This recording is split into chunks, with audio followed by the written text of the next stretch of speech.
Hello, everybody, and thank you for tuning in to the Liberty Report. With us today is Daniel McAdams, our co-host. Daniel, good to see you. Good morning, Dr. Paul. How are you doing? Good morning. I'm doing well, thank Good. you. Good. So we have a couple items today to talk over. Yeah. The world is still here. Nobody's blown up the world yet. Not yet. And we still have a little bit of work to do because we're still looking for peace and prosperity for as many people as we can find. That's right. And there's going to be a need for it. I think our job is going to be around for a while because even if some of my optimism comes about, I also recognize that there's a lot of pain and suffering in getting to the point where people have to wake up and say, hey, we need a new system here. We need new money and we need a new foreign policy. So we have a big job.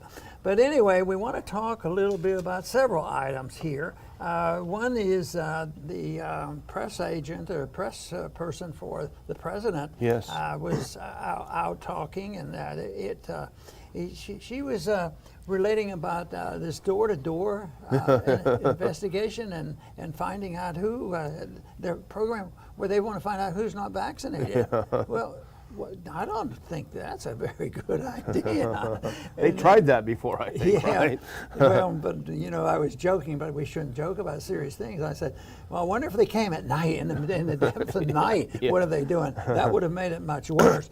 But they're not going to let up. I mean, Yeah. they're looking at, they haven't achieved scaring the living daylights out of people, out of the alternative virus, the new virus.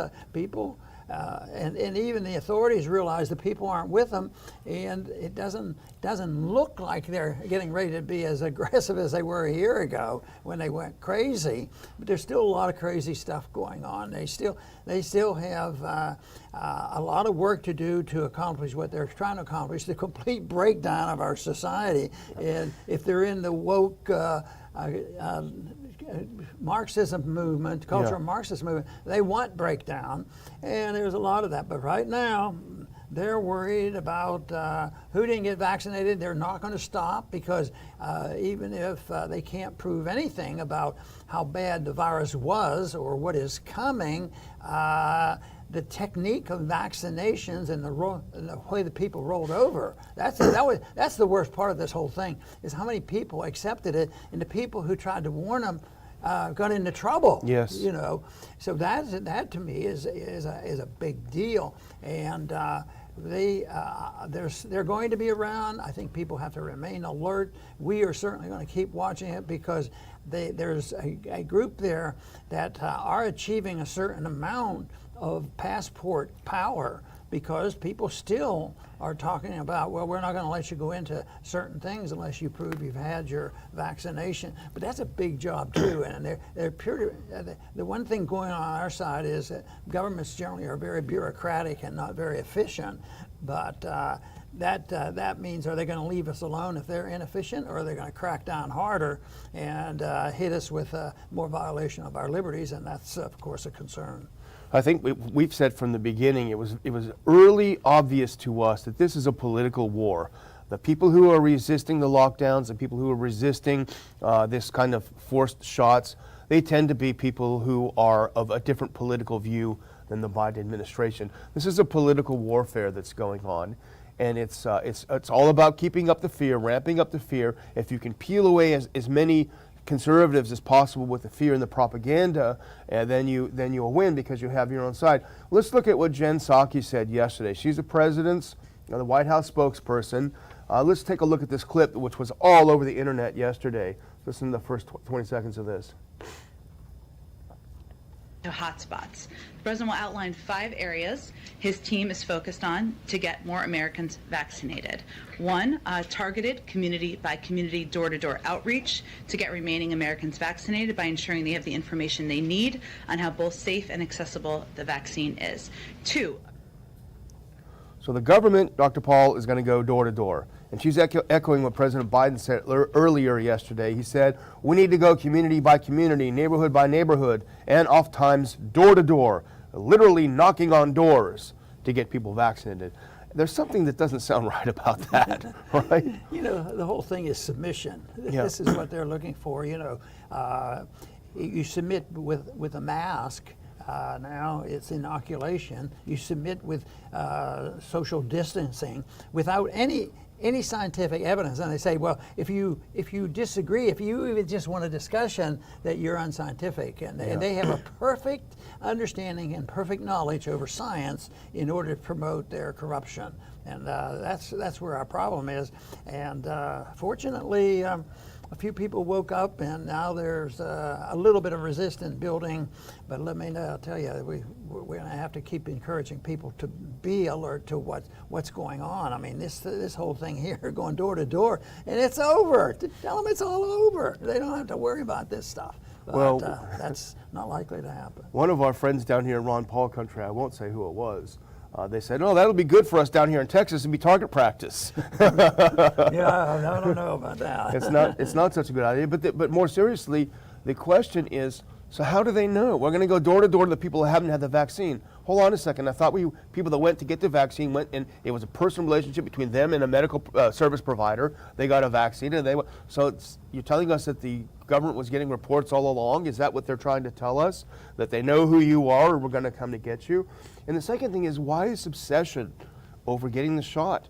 And this is a fight that Thomas Massey, among many others, have been fighting, which is that if you have had the virus, which I think 150 million Americans or so have had, then you are immune and therefore do not need a vaccine. If you want one, go for it, if that makes you feel better. But you have immunity, you have lasting immunity, it's been proven over and over again. So why this obsession with giving everyone a shot in their arm, whether they need it or not?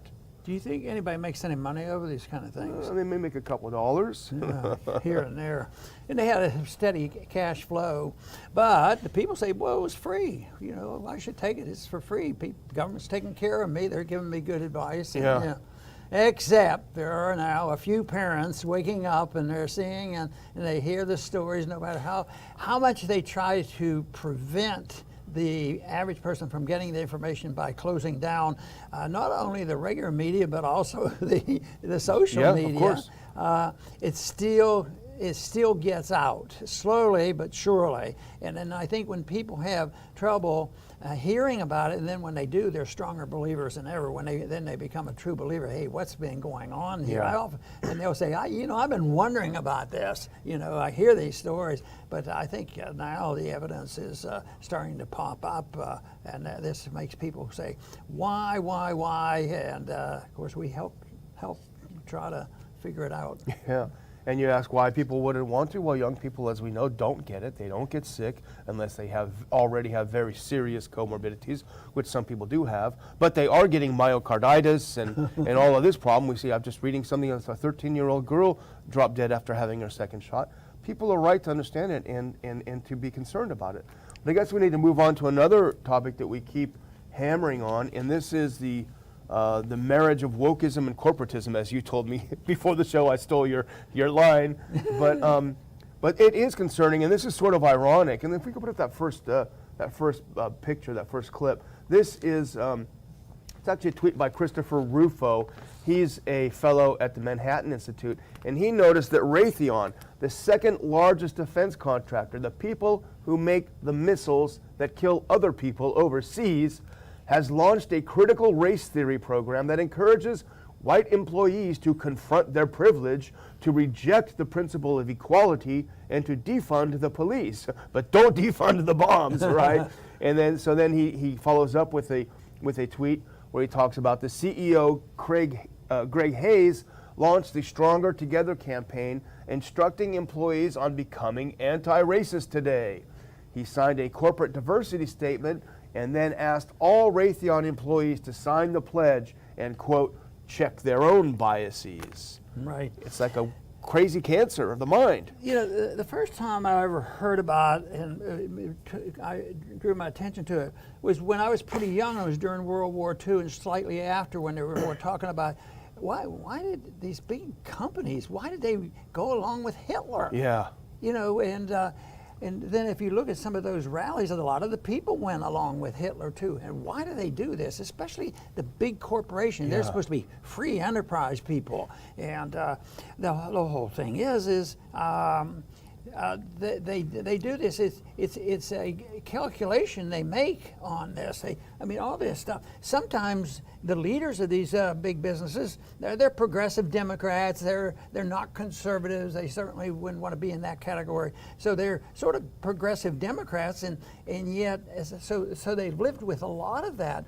But all of a sudden, they're also, many of them, very, very wealthy, because they have learned to live with the government. The government, and that becomes, a thing called corporatism or crony capitalism. And the big thing there that I complain about is the crony capitalists, the corporatist people who are doing these things, and a lot of people refer to them more like Mussolini than anything else. Mises said, if we continue with interventionism, where you wheel and deal with the government and you get contracts and they control the money and interest rate, it will lead to, he didn't say it's going to lead to, Russian communism type thing. That is not what he said. He said it would be more fascism. He more or less predicted, yes, you're going to have companies, you're going to have Raytheon, but does anybody think Raytheon is a good example to say, see what the free enterprise does? But this gives all the ammunition the far left and the Marxists needs, because they say, and look at it, and of course the big thing that happens when we endorse and allow these systems is there's a maldistribution of wealth. Yes. And that, of course, we've talked about a lot because it involves the Federal Reserve, and that is what incites the riots. That's not the type of mini riots that we had last summer that was by the left. The real violence will be civil strife, and civil wars break out when you have a whole society split in two, and it's usually a minority of people who have all the wealth versus the average person suffering, and they may not have any wealth and they may not have any control of the media, but they have numbers of people, and finally, then you have more strife. And that, of course, should be a concern for everybody. And even though I believe our side is gaining ground, and we don't have to be so despondent that we can't have an effect, I believe that our side of the argument has gained ground, but it's still being realistic and looking at history that we've been here before, and in the situation we have now. And right now I see this big corporations that's in the pockets of big government making billions, if not trillions of dollars now, a little bit of wokeism, and they might even brainwash themselves. People, because many of them are nihilistic, they don't have a belief in a creator, so it's very easy for them to go there and have that giant leap into that category, and there's the coalition, and that's where there's a lot of big money. If money is going to be the deciding factor, then we don't have a chance. But the big thing is, the money is going to disappear. The value of money is going to disappear. So maybe that'll give more people an even chance at competing on ideas. Yeah, well, let's have a look at what Raytheon is telling its employees. Let's have a look at that next clip. It's pretty remarkable, actually. Stronger Together Employee Guide. Becoming an anti-racist today. I mean, really, I wonder if inside Raytheon, if it's a den of racists, if everyone is, putting on a KKK hat or whatever. Leave that up if you will. I just want, is this really a problem? But here you see two fellas bumping their knuckles together, and they're all buddies now. One is dark and one is light. It's wonderful harmony. Let's look inside this. Look at the next one. Commitment to diversity and inclusion takes all of us. The CEO action, it's about, this CEO signing on to this anti-racism thing. Now let's look at the next one. Here's the pledge you got to take if you want to work at Raytheon. I act on pledge. I will pledge to check my bias, speak up for others, and show up for all. I will initiate meaningful, complex, and sometimes difficult conversations with my friends and colleagues. That guy sounds like a lot of fun, right? Hey, mind if I sit here and talk to you about racism? But the irony, Dr. Paul, this is a company that makes the tools of death. This is a company whose products kill millions and millions of people overseas. This is a military weaponry of the U.S. global military empire. You can be involved in killing millions of brown people overseas, but you better not have a racist bone in your body when you sit down, have a cup of coffee, and talk to your colleagues about racism. There you go. And they'll do it in the name of liberty. Yeah, yes. The First Amendment. And I've decided that this group of people really do believe in the First Amendment for their group. For their group. Because they've already decided that nobody can compete with them on truth. Actually, the real truth is that the Marxist doesn't believe you can reach truth, so therefore they are the boss and they make all the decisions. But right now, though, in this period that we have here, those people who agree are allowed to be on the internet. The people who are the propagandists, and then they call that the first. They get to express their First Amendment rights. At the same time, their whole purpose is to destroy the people's First Amendment right. So it is. I think there was somebody that wrote about language and the destruction of language and words, and that's what they have done. You know, people don't understand exactly what it means to have freedom of speech, because right now, the easiest thing to lose your freedom of speech is to not speak the party line and you criticize the government. Yes. And it's the whole purpose of the First Amendment, where you can speak out and criticize your own government. And yet that is the most likely thing that, not going along with the government's position on viruses and lockdown and masks and vaccines. Just look at what they're doing. And that means that you don't have the right to say that, but the people who have the First Amendment rights are the people who know the truth, not the people who are unscientific, because they have to, of course, paint us as being unscientific. I'd like to think that I have a little bit of science, but I also like to think that I want a discussion. Yeah. Because I know even in medicine there should be a lot of discussion going on, and yet now it's black and white. They have the truth and their science. We don't have any knowledge, so therefore we're unscientific. It's really a mess, because people have lost the meaning of some of these words, and they've certainly lost the concept of the First Amendment. I hope we can help out on that issue. Yeah, I hope so too. My big question I've asked before: where are these racist leaders with massive followings? I'll be the first one to criticize them. Is there someone out there, preaching race hatred? I haven't seen any, and of course, it's not about that. Well, let's move on, I think, to the next one. And this hits kind of close to home. If we can put up that next clip. This is very, very, very concerning. If we have that next clip. The U.S. Capitol Police to open California office following January 6th attack. So the Capitol Hill, keyword being Capitol Hill, police force is going to open offices in California and Florida. They're using as justification the insurrection of January 6th. And they say we've got to go ahead and we've got to expand across the country. And I have a quick thought on it before I send it over to you, Dr. Paul. And that is, I see this as the continued persecution of political enemies. And they're taking this out to the street. We've talked about it a lot on this show. Here's something from the article, the LA Times article, that really struck me. The Capitol Hill Police is the perfect agency to serve as a political police force. And that is because, listen, quote, this police agency rarely provides information to the public on how it operates, citing security concerns and member safety. For example, unlike other government agencies, the internal watchdog's reports are not publicly available. It is a secret political police. That's right.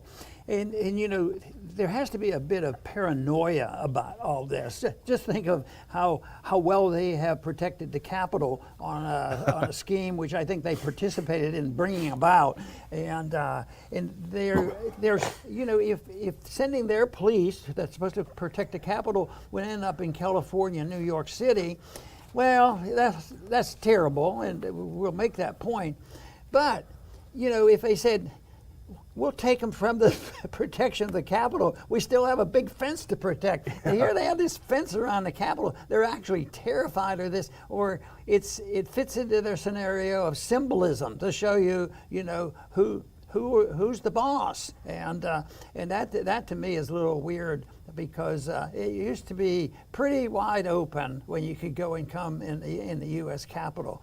But I just wish that we could go and come in the U.S. Capitol, and we could go and come with ideas just as well. Well, you're right, though. I mean, we've seen video of the Capitol Hill police opening the door and letting people go through. We showed it on this program where you see them holding the door. But the mythology of the January 6th so-called insurrection has to be maintained, because it's used to justify the installation of a police state, of a secret police that goes around and prosecutes political enemies, puts them in without bail, puts them in solitary confinement forever. And even in the LA Times article, this mythology is repeated and repeated, and it is just factually false. And this is what they said. The new field offices are among the changes made since the attack 6 months ago, in which Capitol Police were quickly overwhelmed by thousands of pro-Trump supporters. That's not true. Some did break through, but many were let in, hundreds of whom were able to break into the Capitol building, forcing members to temporarily halt certification, et cetera, et cetera. And now they go on with this. 5 people died in the melee or the days after. You know, the only person that died in the melee was an unarmed U.S. Air Force veteran who was shot in the neck, and they refused to tell us who shot her or why. That's the only person who died there. Depends on who shot whom, whether we get the information and how distorted it might be. They obviously. Do you have another point on that item? Because we could talk a little bit about what's going on in Santa Clara. Yeah. Let's move on to that real quick. Evidently, there's a new way to count the people who died and the danger of it. They've built up a lot of fear, and just this other item we were talking about, it's knocking on doors and checking. It builds up fear. You know, what if in normal times, if somebody was at home and all of a sudden, you had a policeman coming up and knocked on your door, there would be a little bit of a rabid heartbeat. Yeah, of but course. now when you see the Capitol Hill police coming there, what's going on? And they hear all the other things. And what about the other thing that I'm sure we'll be talking about at our meeting is how many people are being held in, essentially, the article says solitary confinement, yeah. which is they get an hour out of it. That is just still hard for me to believe that could be happening, and it's hard for me to believe that more people aren't outraged by it. But I can believe that the establishment that we're challenging would not like to let too many people know exactly what's going on. But if they can build fear, they will do that. And now, and I think statistics from the very beginning, the testing was skewed in a certain direction. How many people were dying, the total numbers of deaths, and now they're going back and hopefully all the mask and treatment and stuff would die down. They don't need this, but I think it's important that they do this evaluation, and some of the physicians are now asking go back and find out, well, they were listed as dying from COVID. Yeah. Were they or weren't they? Because I think that would be different, a different story. If the numbers are way down, it might be closer to the truth. Yeah. And I think so. I think this is good that they're doing this, but I'm a bit surprised that we're getting the information to show they've made a lot of mistakes. Yeah, this is fascinating because this is the second county in California. We talked about it on the show when Alameda County went back and they said, let's go look over all of these the cases and let's really analyze the people who died that have had COVID listed as a cause of death. So Santa Clara is the second county to do it, and the results were similar. 22% of the people have been wiped off of the COVID death ranks, and they've been having their death attributed to what actually killed them. And this is a big deal. Actually, Dr. Monica Gandhi at the UC San Francisco, she actually believes that this is going to go nationwide. She said, according to this article, Gandhi believes the Centers for Disease Control and Prevention may soon ask all counties to do the same as Alameda and Santa Clara counties, and that the nation could also see a drop in its COVID-19 death toll. It's very, I guess now that the fear-mongering is over, they'll say, well, it wasn't really 600,000, it was half that or whatever. Yeah, I would think the population in general must understand these statistics just by a gut reaction rather than somebody doing the counting. Because if they were really fearful, if they knew 2 neighbors and 4 relatives that got sick and there was no doubt about the diagnosis, they would probably be pretty anxious to look into all the vaccines they could do and do what they have to do. But the people seem to be pretty relaxed. I think they are enjoying going back to the baseball games. Yeah. And they don't seem to have the terror that has been developing. I think it's lightening up. So I think that's an encouraging sign. And I think this these statistics can't be harmful at all. Yeah. Matter of fact, even if they didn't fit our scenario, what difference does it make if it's the truth? The truth, yeah. And the fact that they've done it twice now, and the percentages came out about the same. Yeah. Tells you that they're fudging things, and we talked about this from the very beginning. Because if they admitted somebody to the hospital and they had that diagnosis, all of a sudden they were getting more reimbursements. Yes. And so unnecessary. And whether it was the people selling the drugs or even the hospitals and the health care givers, some physicians maybe, but that's just pretty hard for me to believe. I can see where a corporation now who runs the doctors, they work for the corporation, and the corporation writes all the rules. That I can see that they would do it. And then how many times have medical personnel, just last week we had the nurses that challenged them in Houston. They didn't want the vaccination. Well, you're fired. Yeah, you lose your job. So that's a big deal for a lot of people, especially what if that person was the sole breadwinner at that family. So again, it's a threat and intimidation that they'll use to promote their agenda. And I think the agenda is the use of wokeism to promote cultural Marxism. Yeah. The question now, if the truth is starting to come out, is who's going to be held accountable for all the lies over the past year? That might be what's next. Well, I'm going to close out, and actually, if we can put up that last clip, skip over the one because we've already covered it, I think.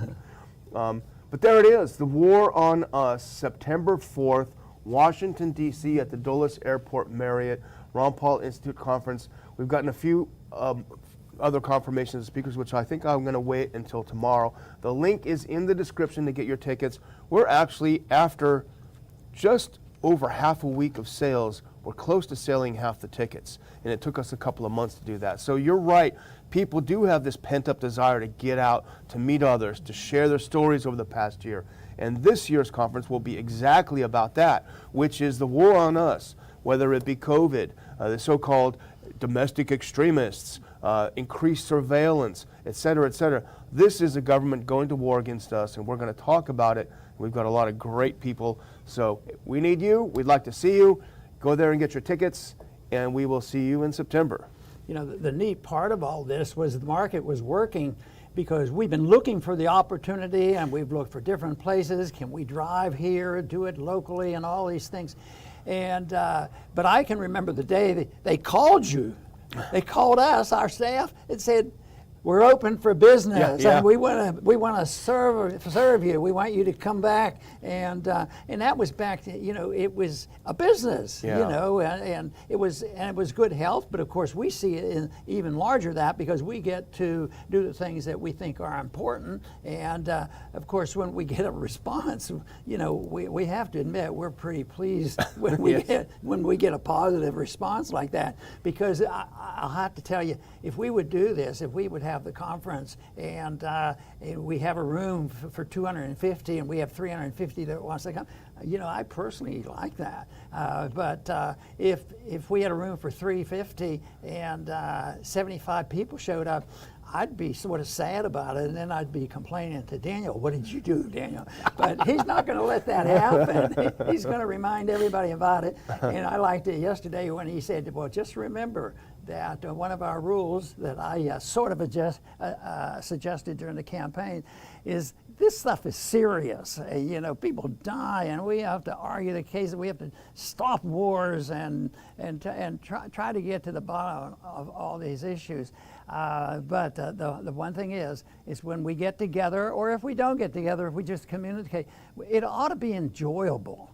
You know, if you're lying through your teeth, I would think that people would have a frown on their face. And I look at the televisions just to know what every station is doing.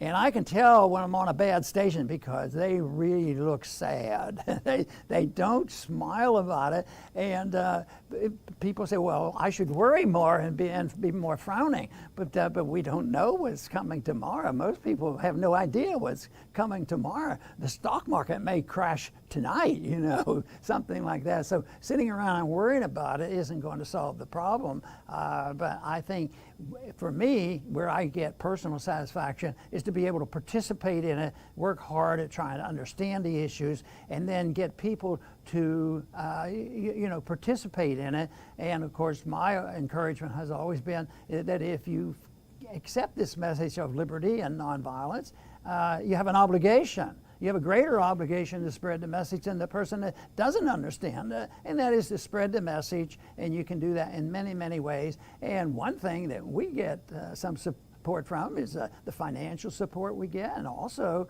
you know, supporting our conferences. So, because I do know that when people come to the conferences and we talk to them, they're doing a lot more than just coming to the conference. I think they do. They secretly just come there for fun.